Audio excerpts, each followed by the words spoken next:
Hello everyone, কেমন আছেন সবাই? আজকে একটি নতুন ভিডিও নিয়ে আসলাম। যে নাটকটি রিভিউ করব সেটা হচ্ছে প্রেম ভাই, যেখানে অভিনয় করেছে তৌসিফ আর তটিনী। ছেলেটির কাজ হচ্ছে বিয়ে ভাঙা, আর এই বিয়ে ভাঙার পিছনে কারণ রয়েছে। কারণ হচ্ছে ছেলেটি প্রথমে একটা মেয়ের সাথে প্রেম করত এবং পরে সে মেয়েটি ছেলেটিকে ছ্যাঁকা দিয়ে অন্য জায়গায় বিয়ে করে ফেলে এবং তারপর থেকে সে একটার পর একটা বিয়ে ভাঙতে থাকে। নাটকটির মূল কাহিনী এবং নাটকটির সম্পূর্ণ কাহিনীটি এই বিয়ে ভাঙা নিয়ে চলে। আর যেখানে যে ঝামেলা হয়, ছেলেটিকে ডেকে নিয়ে যায় বিয়ে ভাঙার জন্য। তেমনই নায়িকার সাথে এখান থেকে পরিচয়। নায়িকার একটি প্রেম ছিল এবং নায়িকার পরিবার জোর করে তাকে বিয়ে দিয়ে দিতে যাচ্ছিল।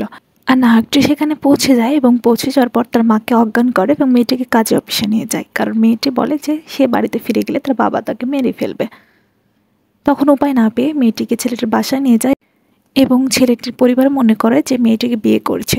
আর মেয়েটি যেহেতু সুন্দরী, তাই পরিবারের সকলেই হ্যাপি ছিল এবং মেয়েটিকে মেনে নেয়। মেয়েটি প্রতিদিন অভিনয় করে বউ সাজার নাটক করে, যা শুধু ছেলে আর মেয়েটি জানে। নাটকের লাস্টে আবার টুইস্ট দেখা যায় যে ছেলেটি যখন মেয়েটির বয়ফ্রেন্ডের কাছে পৌঁছে দিতে যায়, তখন সে জানতে পারে আসলে ওটি মেয়েটির বয়ফ্রেন্ড ছিল না, ওটা একটি সাজানো নাটক। কারণ মেয়েটি একটা বিয়ে ভাঙার দিনকে ছেলেটিকে পছন্দ করে এবং সেখান থেকে ভালোবাসে আর এই পুরো নাটকটি সাজায়।